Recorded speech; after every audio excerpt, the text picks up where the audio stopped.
তো ভক্তগণ, আজ আমার চ্যানেলে আপনাদেরকে স্বাগত। আজ দুই কীর্তনিয়ার বিরাট তত্ত্বকথার আসর এবং অন্য একজন কথাবাচক সঙ্গে আছেন। একবিংশ শতাব্দীতে দেবদেবীর পূজার ক্ষেত্রে আমরা অনেকেই দেখেছি পাঠা বলি দিতে, হাঁস বলি দিতে, মুরগি বলি দিতে এবং মহিষ বলি দিতে। এই ধরনের অনেক বলি প্রথা আমরা দেখেছি, যেটা একবিংশ শতাব্দীতে থাকার কথা নয়, কিন্তু আজও সেটা আছে। কিন্তু আমাদের সনাতন ধর্মের মধ্যে বলি প্রথা কি আছে? আমাদের 4 বেদ, 6 শাস্ত্র, 18 পুরাণ, এই সমস্ত ধর্মীয় গ্রন্থে বলি প্রথার কি কোনো উল্লেখ আছে? আমাদের ভগবানরা, আমাদের দেবদেব, তারা আমাদের জীব জন্তুদের এবং আমাদেরকে বলি নেয়। এটা আসলে দেবদেবীরা নেয় না, আমাদের সমাজের ভণ্ডরা এই বলি প্রথা চালু করেছে। তার বিষয়ে আজকে আমরা শাস্ত্র তত্ত্ব দেখব। বলুন তো, মা কি পাঁঠা খায়, ছাগল খায়? মা জোরে বলুন। মায়ের নাম যদি জগৎ জননী হয়, তাহলে আপনার মা আমার মা ছাগলের মা নয়, একটা গরুর মা নয়, পিঁপড়ের মা নয়, ভেড়ার মা নয়, বাঘের মা নয়। মা তো জগৎ জননী, জগতের মা। তা মা কখনো ছেলের রক্ত পান করতে পারে? কত বোকার মতো কাজ করি আমরা। মায়ের মন্দিরে ছাগল বলি দিই, ওই ছাগলটার যে কি যন্ত্রণা হয় আপনি কি করে বুঝবেন? ও এই পাঠা বলি কি সত্যি মা চান, না এর পিছনে রয়েছে অন্য কোনো কারণ? আজ জানবো সেই বিষয়ে, চলুন জেনে নেওয়া যাক। সনাতনী শাস্ত্রে পাঠা বলির কোনো উল্লেখ নেই। উল্লেখ রয়েছে ছাগ বলির কথা। ছাগ মানে ছাগল বা পাঁঠা নয়। ছাগ শব্দের অর্থ হল ষড়রিপু। সেগুলি হল কাম, ক্রোধ, লোভ, মোহ, মদ এবং মাৎসর্য। এই ষড়রিপুকে এক কথায় ছাগ বলে। প্রকৃত অর্থ এই ষড়রিপুকেই বলি দিতে হয়। ওর হয়, আপনার বোঝার দায় কি? আপনি ভাবছেন মা খেলেন, মা খায় না। মা কি করে? ছাগ। ছাগ মানে কি? তোমার শরীরে 6টা রিপু নামক ছাগল আছে, ওই 6টা রিপু মায়ের কাছে বলি দাও।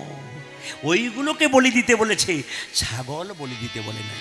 তবে মায়ের কথা যখন এলো তখন আপনাদের বলে দিই, আমি বাড়িতে বাড়িতে মায়ের মন্দির দেখলাম, খুব ভালো লাগলো। একটা কথা আপনাদের বলি, মা আমাদের যে মা দুর্গা, দুর্গার চরণে যদি বলি দিতে হয়, বলি না উলি দাও। আরেকটা দুর্গা পূজায় নিজের অপকর্মকে বুলি দাও। মাকে বলো যে মা, আমার ভিতর থেকে এই অবগুণ তুমি নিয়ে নাও। কোন জীবজন্তু হত্যা নয়।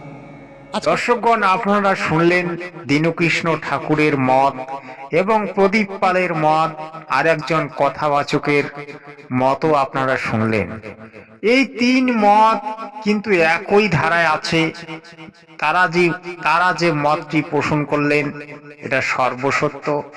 আমাদের 4 বেদ, 18 পুরাণ, 6 শাস্ত্রে বলি প্রথার কোনো উল্লেখ নেই। কিন্তু তবুও কেন এই একবিংশ শতাব্দীতে বলি হচ্ছে? মনকে বলি দিতে বলছে, আপনার কুকর্ম, আপনার ষড়রিপুকে বলি দিতে বলছে। কিন্তু আপনি কি বলি দিচ্ছেন? আপনি আপনার মনকে বলি দিচ্ছেন না, আপনার ষড়রিপুকে বলি দিচ্ছেন না, দিচ্ছেন একটা অবলা জীবকে। সেই অবলা জীবকে হত্যা করার জন্যে আপনার কত কোটি কোটি পাপ হয়, সেটা কি একবার আপনি ভেবে দেখেছেন? যেটাকে আপনি পুণ্য মেনে নিচ্ছেন, সেটা তো আপনার ঘোর পাপ হয়ে যাচ্ছে। মা কালীর মূর্তি পূজা করে, অনেকেই পাঠা বলি দেয়, অনেকেই বিভিন্ন ধরনের বলি মানত করে। কিন্তু মা কি কখনো আপনার কাছে বলি চেয়েছে? তাকে কি কখনো জিজ্ঞাসা করেছেন? মা কখনো বলি চায় না। যে প্রকৃত মা, সে কখনো বলি চাবে না। আর যদি বলি কেউ চায়, সেটা মা নয়, সেটা হচ্ছে ভূত পিশাচ। তাই এই বলি প্রথার বিরুদ্ধে রুখে দাঁড়ান আর সমাজের মধ্যে একটা সংস্কার গড়ে তুলুন। আমাদের সমাজের যে কুপ্রথাগুলি সেগুলোকে দূরে ফেলে আপনারা শাস্ত্র অনুকূল ভক্তি করার চেষ্টা করুন এবং শাস্ত্র অনুকূল পূজা করার চেষ্টা করুন। আপনি শান্তি পাবেন, আপনার পরিবার শান্তি পাবে এবং আপনি অধর্ম ও পাপ থেকে বাঁচবেন। তাই আপামর জনতার কাছে দৃষ্টি আকর্ষণ করে বলছি, আপনারা জগৎগুরু তত্ত্বদর্শী সন্ত রামপাল মহারাজের জ্ঞান গঙ্গা নামক বইটি একবার ক্রয় করে এনে পড়বেন। আপনি সত্য তত্ত্বগুলি জানতে পারবেন। সৎ সাহেব, আগে দেখুন। মায়ের কাছে নিরীহ প্রাণী বলি দিয়ে আমরা নিজেরাই পাপের ভাগীদার হচ্ছি। সংস্কৃততে একটি শব্দেরই অনেক অর্থ থাকতে পারে। যেমন জিঘ্রং শব্দের একটি অর্থ হত্যা করা এবং আরেকটি অর্থ দান করা। তদ্রূপ ছাগল শব্দের একটি অর্থ হলো ছাগল, অপর একটি অর্থ হলো ষড়রিপু। একটি শ্লোকের প্রসঙ্গ তুলে বিষয়টি ব্যাখ্যা করার চেষ্টা করি। তৃতীয় অন্তন থেকে মা কালীর জন্ম হলো। আচ্ছা, মা কালীর জীবটা সবাই দেখতে পাচ্ছেন আমাকে? জীবটা বাড়িয়ে থাকে, আবার দাঁত দিয়ে চেপে থাকে। কেন বলুন তো? অনেকে বলছে শিবের বুকে পা পড়ে গেছে তাই। না না না, ওটা বাইরের জিনিস। তত্ত্বটা কি? শিবের বুকে পা পড়ে গেছে তা নয়। মা কালীর তত্ত্বটা কি? মা কালী জীবটাকে এরকম করে দিয়েছে। কেন? আগে বলুন, আপনার কথা শোনার জন্য সবাই আগ্রহী হয়ে আছে সৎ সাহেব। কেন? মা বলছে জীব হলো লালসা। পাগলা বাবাও বলছে তোর লালসা বাড়াস না। একটি গাড়ি হয়েছে, তোর তার দুটো গাড়ির দরকার নেই। কেন দুটো গাড়ি বাড়িয়ে টেনশন বার করবি তুই? কি দরকার তোর? সংসারে তিনটে লোক, একটা গাড়ি হয়েছে তো চলে যাচ্ছে, আবার দুটোর কি দরকার? একটা বাড়ি হলো, আবার বাইরে তোর বাড়ি কেনার কি দরকার আছে? তোর যদি হয়ে গেছে আবার চাইছিস কেন? পাল মহাশয়, সর্বদা সত্য বলার চেষ্টা করুন, তবে কিন্তু আপনি মানুষের প্রিয় হয়ে উঠবেন সৎ সাহেব। যখন পেয়ে গেছিস, লালসা যখন বেড়ে যাবে, শুদ্ধ সত্য ধর্মের প্রতীক দাঁত দিয়ে চেপে ধরো। মানে যখন ভগবান তোমাকে দিয়ে দিয়েছে, তোমার পাওনা মিটে গেছে, এবার তুমি গোবিন্দের নাম করো। কেন? এবার গোবিন্দ তোমাকে দিচ্ছে। এবার চাওয়া যদি তুমি বাড়াতে শুরু করো, তবে গোবিন্দ দিতে যতক্ষণ, নিতে ততক্ষণ। দিয়ে ধন, দেখে মন, কেড়ে নিতে কতক্ষণ। পালজি বললেন গোবিন্দের কথা, কিন্তু কে গোবিন্দ? প্রকৃত গোবিন্দ কে? গোবিন্দ শব্দের অর্থ কি?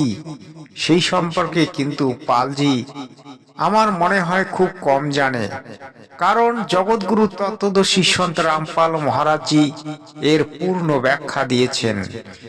গোবিন্দ হচ্ছে সেই ব্যক্তি যিনি পরমাত্মা, যিনি অখিল বিশ্ব ব্রহ্মাণ্ডের রচয়িতা, যিনি আত্মার জনক, যিনি আমার পিতা, আপনার পিতা, সকলের পিতা, সবার মালিক একজন। আমরা শুনে এসেছি এক ঈশ্বর এবং অদ্বিতীয়। এই যে কথাগুলি আমরা শুনে আসছি, কিন্তু এর প্রকৃত অর্থ আজও আমরা পাইনি। কিন্তু এবারে জগৎগুরু তত্ত্বদর্শী সন্ত রামপাল মহারাজজি এর পূর্ণ ব্যাখ্যা দিয়েছেন। তিনি বলেছেন গোবিন্দ হচ্ছেন সেই ব্যক্তি যিনি পরমাত্মা। আর গোবিন্দ আর একজনকে বলা যেতে পারে সদ্গুরুকে, কারণ সদ্গুরুর মধ্যেই পরমাত্মা বিরাজ করে। দেখুন, আপনারা ছবিটি দেখতে পাচ্ছেন, কবিরজি পূর্ণ ব্রহ্ম পরমেশ্বর, আর সদ্গুরু রূপে আছেন জগৎগুরু তত্ত্বদর্শী সন্ত রামপাল মহারাজজি। তাই এই ছবিটিকে বলা হয় গুরু গোবিন্দ। অর্থাৎ গুরু গোবিন্দ দো খাড়ে হ্যায় কিসকা লাগু পায়। যদি গুরু এবং গোবিন্দ একই সঙ্গে সামনে দাঁড়ায় তাহলে আপনি কাকে আগে প্রণাম করবেন? আগে কিন্তু আপনাকে গুরুকে প্রণাম করতে হবে, তবেই কিন্তু আপনি সঠিক ভক্তি লাভ করবেন এবং সঠিক জ্ঞান আপনার ভিতরে হয়েছে বলে মান্য হবে। তাই ভিডিওটি অত্যন্ত ইম্পর্টেন্ট। আমার অনুরোধ যে আপনি ভিডিওটিতে শেষ পর্যন্ত থাকবেন, একটি ভিডিওটি লম্বা হবে। যাই হোক, এবারে অন্য কথাবাচকের ক্লিপ নেওয়ার চেষ্টা করছি। সৎ সাহেব, মূলত দেহের মাঝে যে কাম নামক রিপু আছে সেটাই প্রকৃত পশু। নারী দেখলেই আমাদের এই পশুটা হিংস্র হয়ে ওঠে। প্রতিটি নারীকেই মা কালীর মতো মনে করে কাম নামক পশুটাকে বলি দেওয়ার জন্যই মূলত পাঠা বলি করার কথা বলা হয়েছে। এই অর্থ বোঝানোর জন্য যে প্রতিটি নারী মায়ের মতো, প্রতিটি নারী মা কালীর প্রতিমা স্বরূপা। কিন্তু এই ধর্ম বলতে থাকবেন, আপনার কথাগুলি অত্যন্ত ভালো, তাই আমার চ্যানেলের সাবস্ক্রাইবাররা আপনার কথাগুলি শোনার জন্য আগ্রহী। সৎ সাহেব, ধর্মান্ধ মূর্খ জাতি নিজের মনের পশুকে জবাই না করে শুধু বনের পশুকেই জবাই করছে। সকলের জানা উচিত যে মা কালী তো জগৎ জননী, সেই সূত্রে পাঠাও তারই সন্তান। তার সন্তানকে বলি দিয়ে তার সন্তুষ্টি কামনা করা কি বোকামি নয়? এটা কি অধর্ম নয়? জ্ঞান নয়নের পর্দা খুলো, ভেবে দেখো একবার, এটা কি ধর্মকর্ম নাকি মা কালীকে দোষী প্রমাণ করার অপচেষ্টা?